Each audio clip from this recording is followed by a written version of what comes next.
Fala galera, sejam todos bem-vindos ao canal Mais Que Uma Bola. Esse nosso vídeo vamos falar da final da Libertadores e todo o contexto por trás dela. Mas antes, eu gostaria de pedir para vocês deixar um like, se inscrever, compartilhar, mostrar para todos os amigos de vocês, porque sempre dá aquela moral pra gente. Tá feito? Pronto? Agora vamos pro vídeo. Galera, a final da Libertadores, felizmente, vai ser uma final paulista, ou melhor, uma final brasileira. Podemos falar dessa final brasileira. Vamos por partes? Temos o lado do Santos, a chave do Santos. O Santos, pra mim, chega mais encorpado. Mas por que chega mais encorpado? Porque ele pegou times mais complicados nessa fase mata-mata, no decorrer da competição. Caiu até em um grupo consideravelmente mais complicado.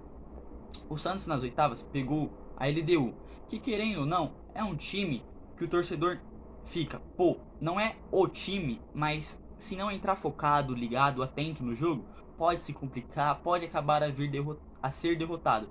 Porém não, o Santos entrou ligado, entrou focado, entrou atento, fez o placar lá, jogando na altitude, que a gente sabe que é complicado.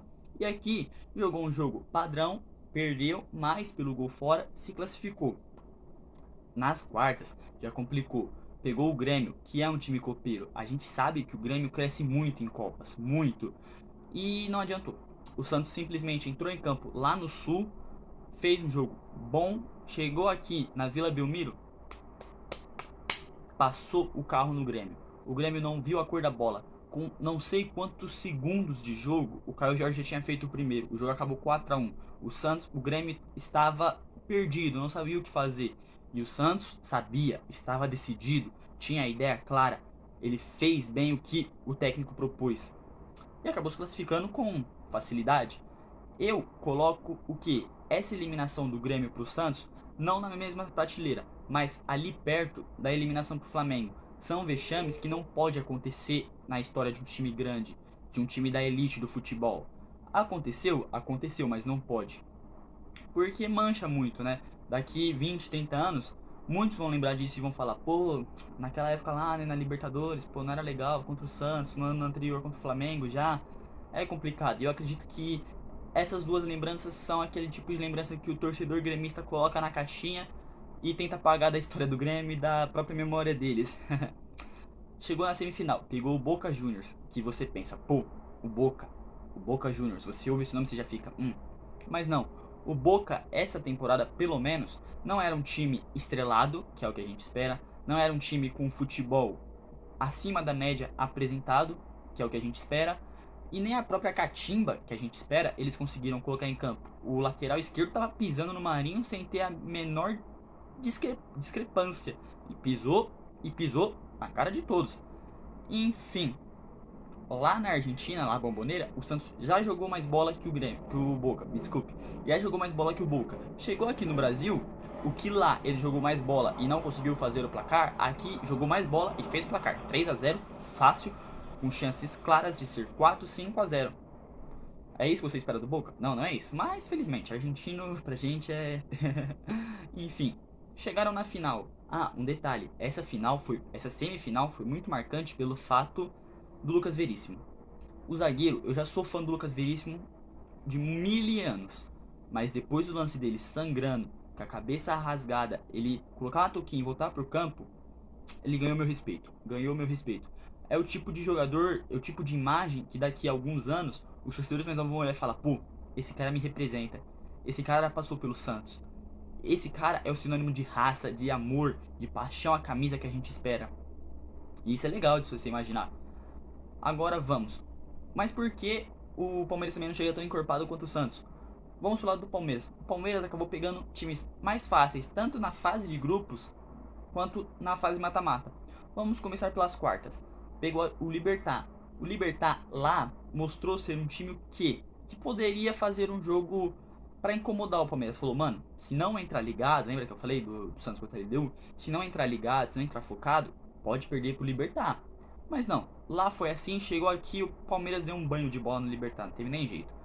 Agora, na semifinal, pegaram o River Plate, que sem dúvidas alguma, isso é uma afirmação, é o melhor time da América do Sul nos últimos 4, 5 anos, podemos dizer, sem dúvidas. E parece que isso não pesou pro Palmeiras, para os jogadores do Palmeiras. Por quê? Porque chegou na Argentina, ganharam de 3-0 fácil, com chances claras de fazer 4-5-0, enquanto o River não se achou em campo. O River não sabia como marcar o Palmeiras, pela movimentação deles, pelas criações, pelo o fato do Luiz Adriano ser o centroavante, e muitas vezes ele está criando jogada no meio campo como camisa 10 do time. É surreal você pensar isso. E o jogo de volta. Quando você pensa o que 3-0 pro Palmeiras lá na Argentina, vai chegar aqui, joguinho padrão, classificado. Chegou aqui, o River Plate nada menos, nada mais, fez um jogo que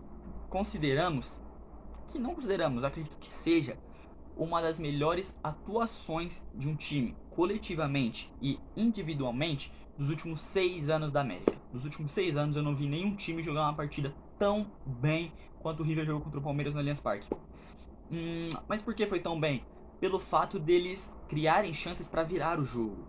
Do Everton ter que fechar o gol como se fosse uma parede, de fazer defesas difíceis.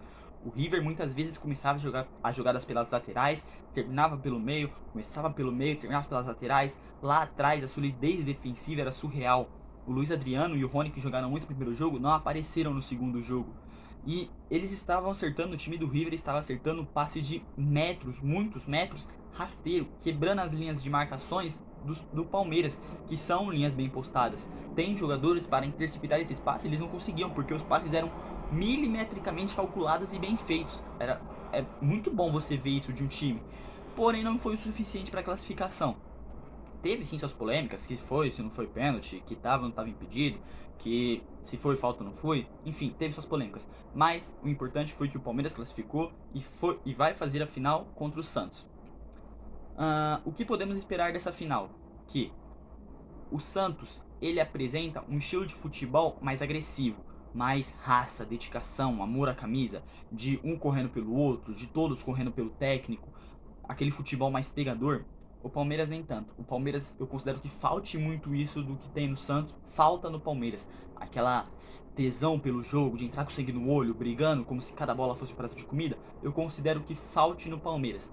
Porém, o Palmeiras tem uma organização tática, um padrão, as variações táticas, as variações de padrões de jogo que o Palmeiras tem, de conseguir armar jogadas de vários jeitos, seja em toques rápidos, seja em contra-ataques, seja com a linha alta marcando lá em cima e roubando a bola, de vários jeitos diferentes, ele consegue armar o jogo. Lembra que eu falei que o Diniz tinha um jeito de jogar no São Paulo e se tornou um jeito manjado?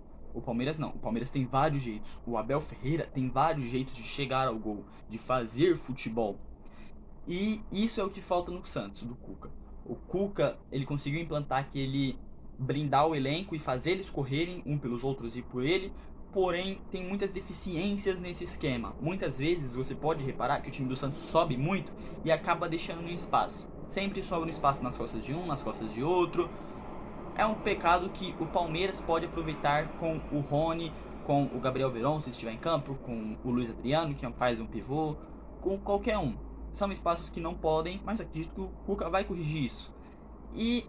Mas também, olhando pelo lado santista, o Palmeiras não tem essa garra, essa amor pelo futebol, de como eu disse, que cada bola fosse um prato de comida. Não tem. São poucos jogadores ali que você vê que sentem o prazer, que sentem a tesão de estar ali. O Gustavo Gomes esbanja isso. O Gabriel Menino esbanja isso. Mas aí você olha pro Marcos Rocha. O Marcos Rocha é um bom lateral. Só que você olha pra ele tá com uma cara de não desligado do jogo, mas de morno. De que tá ali mais por tá, sabe? Falou, mano, isso aqui é minha profissão. Eu tenho que estar aqui pra ganhar meu dinheiro. E errado não está, mas é legal você ver um cara que entra no jogo, que sente o clima, que sente a vibe de como tá o jogo, de como você tem que jogar o jogo. E isso o Gabriel Menino faz bem. O Patrick de Paulo e o Danilo, que são garotos, fazem bem. O Gustavo Gomes, que é experiente, faz bem. Mas aí o Marcos Rocha deixa devendo um pouco. O Luiz Adriano deixa devendo um pouco também. O Lucas Lima não é titular, mas quando entra nessa vibe de... né, sabe? E isso é meio triste de ver. E isso pode ser o ponto positivo do Santos contra o Palmeiras, e o ponto positivo do Palmeiras contra o Santos são as suas variações táticas. Vai ser um jogo muito da hora de ser assistido, muito legal de se assistir. Dia 30 de janeiro, lá no Maracanã, no Rio de Janeiro.